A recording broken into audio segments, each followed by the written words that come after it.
सोचिए, एक ऐसा गांव जहां कभी हंसी गूंजती थी, बर्तन खनकते थे, बच्चों के कदम रेत पर निशान छोड़ते थे, और फिर एक ही रात में सब खत्म। न आग, न खून, न चीख, बस खामोशी। इतनी गहरी खामोशी कि आज भी उसमें सवाल छुपे हुए हैं। इस जगह का नाम है कुलधरा, थार का रेगिस्तान। जैसलमेर से करीब 18 किलोमीटर दूर रेत के समंदर के बीच एक वीरान बस्ती। कोई छोटा सा गाँव नहीं था। करीब 300 से ज्यादा घर, मंदिर, कुएं, गलियां, अनाज भंडार। आज जो टूटा फूटा दिखता है वो कभी रेगिस्तान की सबसे एडवांस सेटलमेंट थी। और यहाँ रहते थे पालीवाल ब्राह्मण। पालीवाल ब्राह्मण सिर्फ पुजारी नहीं थे, वे थे गणितज्ञ, किसान, जल प्रबंधन के एक्सपर्ट। रेगिस्तान में जहाँ पानी ही जिंदगी है, वहाँ पालीवालों ने हर घर तक पानी पहुँचाया। Underground channels, rain water harvesting, step wells. इतिहासकार मानते हैं उस दौर में कुलधरा अपने समय से सदियों आगे था। सब कुछ ठीक था जब तक सत्ता की नजर नहीं पड़ी। 18वीं सदी में जैसलमेर का दीवान सलीम सिंह, इतिहास उसे चालाक, निर्दयी और सत्ता का भूखा बताया है।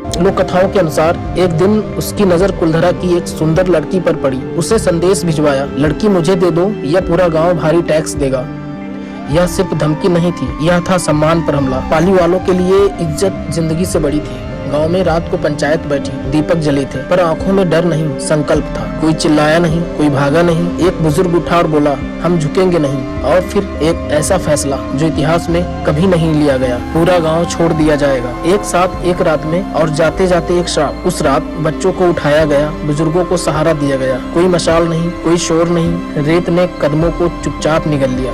सुबह जब सूरज निकला, कुलधरा खाली था, लेकिन सवाल यहीं से शुरू होते हैं। अगर लोग गए थे, बर्तन क्यों छोड़े, अनाज क्यों नहीं लिया, मंदिर के दिए क्यों वहीं थे? इतना बड़ा कारवां रेगिस्तान में गया तो गया कहाँ? कोई निशान क्यों नहीं छोड़े? इतिहासकार कहते हैं इतना बड़ा माइग्रेशन रिकॉर्ड के बिना इम्पॉसिबल है, जैसे वो लोग जमीन से नहीं, वक्त से गायब हुए। कहते हैं पाली वालों ने जाते हुए कहा, यहाँ कोई कभी वापस नहीं आएगा। और इतिहास डराता है। कई बार बसाने की कोशिश हुई, हर बार लोग भागे। कभी रात में आवाजें, कभी दरवाजे अपने आप खुलना, कभी कदमों की आहट। आज भी लोकल्स कहते हैं सूरज ढलने के बाद मत रुको। एएसआई और हिस्टोरियन ने जांच की, कोई मैसेकर नहीं, कोई भूकंप नहीं, कोई युद्ध नहीं, लेकिन जवाब भी नहीं कि वो लोग गए तो गए कहाँ। कोई रिकॉर्ड नहीं कि वो लोग कहाँ बसे, जैसे इतिहास ने उनका नाम मिटा दिया। कुछ फैसले इतने भारी होते हैं कि उनके बाद एक जगह जीना ही छोड़ देती है, और कुलधरा आज भी उसी फैसले की सजा भुगत रहा है। Thank you for the watching. अगर आपको ये एपिसोड पसंद आया हो तो चैनल को लाइक एंड सब्सक्राइब करें, अपने दोस्तों को शेयर करें, और आगे मिलते हैं नेक्स्ट एपिसोड में किसी और कहानी के साथ।